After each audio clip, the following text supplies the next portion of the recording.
Well, Eric, if you don't mind, since it's your first time, I want to really hop on this. Since it's your first time on the show in 3 months, can you explain, if you don't mind, how I almost thought Eric died, Ellie? And I Oh, want to hear your story. So Eric texted me on Memorial Day. I think it was Memorial Day. I was at my wife's family's house at a barbecue, and he texted me. He just goes, "Hey," this was at like 7:30 at night, and I looked at it. I'm like, he knows better than to text me nonsense. This has yeah. to be important, I've been trained for years. right? Like Eric used to call me, and I would pick up the phone and just, Ugh, yeah, I mean, Bitch. yeah. What do you want? Like, this is it better what? be important because I have things going on. So I'm like, oh, this is interesting. He knows not to text me. So he doesn't respond. I was like, what's up, man? Nothing. And I'm like, okay, fine. So then I texted him the next morning, hey, what did you want last night? Nothing. And I'm like, all right, now this is getting a little weird. He hadn't posted on his, see, I'm a detective. I watch a lot of ID Network. So I then go to his social media page and see his last post when he last updated things. And it was around the time in my mind he disappeared.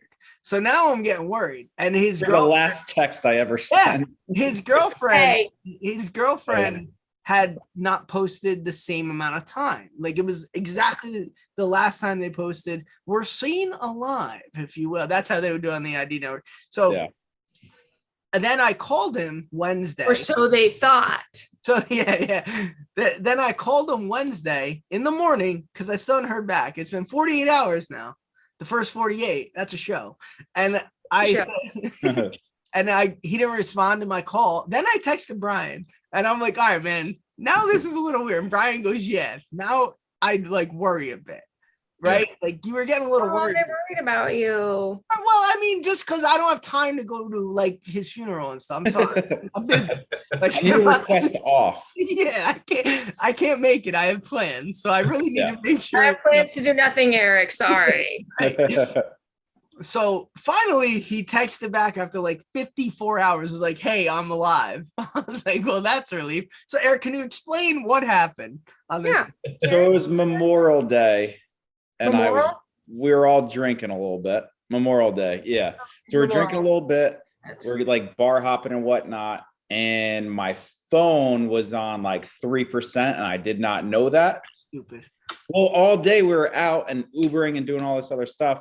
And Kaz's friend from South Carolina came up. So they're like hanging out at the bar and stuff. And I'm like, I see something shiny when I'm drunk and I just go off. So I get lost, try to Uber. My phone's dead. I must have texted you like, hey, like, what are you doing? Like, see if anybody was out. I walked, was it 7 or 9 miles, I think, that night at 10:30 at night in flip-flops through trails of the woods, hoping I was going the right direction. My girl thought I died. She was calling everybody, my phone's dead. Everyone's like, where is he? Like freaking out. They called to Rich, and it was Rich's birthday. Rich went to the police station. Yeah, so that was fun. And then I get back and she's here. She's like, babe, you're alive. And I'm like, I'm tired because I just walked. Like I left at probably 9:30, like probably 9 o'clock. I think it took me like 2 hours, maybe 2.5 hours, and I got lost because it was pitch black without a flash, like a flashlight on your phone. And I'm going through like the Henry Hudson Trail, so it's like these trails in the woods, obviously, and then it comes out to roads, and you have to figure out where to go. So I go the wrong way, and like as I'm walking through, there's like these homeless guys like, hey, I'm like, are they gonna try to kill me right now? Like, I like, what am I gonna do? All think you're gonna die at any Dirty Mike and the boys. right? Yeah, I'm not. It's not like a bad area, but like also, I don't know. So like, I'm like, all right, well, maybe I could go somewhere and charge my phone. Well, it's 10:30 on Memorial Day. Like, nothing's open. And I go to the gas station. I just walk up. I'm like, hey, do you know where Morganville is? And some guy just goes, that way. So I was like, all right. So I just walked. It was miserable. And I had work the next day. So I come home. My girl's like crying. And her friend, I was like, where's Michaela? She's like, Michaela's still at the bar, going into every single bar looking for you. Right. And there's like last call. So she's like, you stay here. So then her friend had to like Uber back here to get me. And like my girl's mom's texting me like, honey, are you okay? I just want to know if you're all right. So everybody thought I was dead. Well, I just realized hearing the story is that I guess I gave a shit least out of anyone involved in this entire. Eric, don't waste my time. And then I think the next day when you texted me, I don't know what time it was, but I was exhausted. I had no sleep that night because Right. she's, everyone's up. Went to the like, cops. It's funny because if it was like, say it's us down somewhere for the like Memorial Day weekend, like we rent a house or whatever, and like we're all sitting back there and Eric's not back yet, we're just like, call him. He didn't pick up. He's probably doing something. Yeah, he'll find his way. He'll Yeah. get back. I know Brian's been on adventures where we've lost him for 12 hours at a time down the shore, and he always managed to find his way back. There was a time where we were looking for him for like 12 hours, and he just got dropped back off by a random person in front of the house we were staying. Oh, there you are. Yeah, what happened? I don't know. I remember one of those Jersey Shore. I'm not gonna say who it was, but I think it was the first year we went. Say it. We were at one of the clubs at Sleeside Heights, one of the grimiest areas, one of these bars.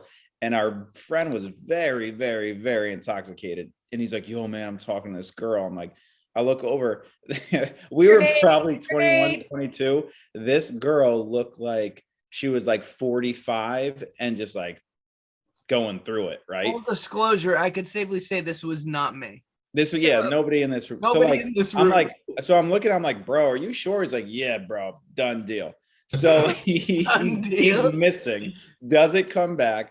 It's like the sun is up. He texts our other friend, or this girl is calling everybody's phone. I'm with so-and-so. You need to come get him because I brought him to the diner and he just threw up in my baby's car seat. So then we're waiting outside. I was like, all right, here's the address. It's like 6 a.m. Still haven't slept. We're waiting for him. And this girl is livid. She's like, look at him. He's so drunk. And he's just like, smoking a cigarette. He's like, she's freaking out, bro. Just throw up all over her car. Yeah, people go missing, man. Yeah, well, at least you're alive, Eric, and I'm a little too old to go missing. But that's what I was wondering. I thought we were kind of past this. Like, are we kind of past this? Well, when your phone dies and you don't know where you are, I mean, what are you gonna do? How did you wander off? Did you see? Why did you just go to the woods? Perfect. That seems like a good place to go. I just started walking. I don't know. They were in a deep conversation. I was like, oh, let me check the back of this like restaurant, and I started walking. I was like, oh, what is that? And my phone's dead. I don't know where I am. And I saw the beginning of the trail. Just turn around and go back. Right. Why didn't you go back into the fucking restaurant? Right. That would have been smart, but I was like, oh, well, the trail's right here. So I could risk going back and getting lost or just start on the trail that I know leads right up to where I live. Now, so you thought you were going to get lost by turning 180 degrees? You were going to get lost?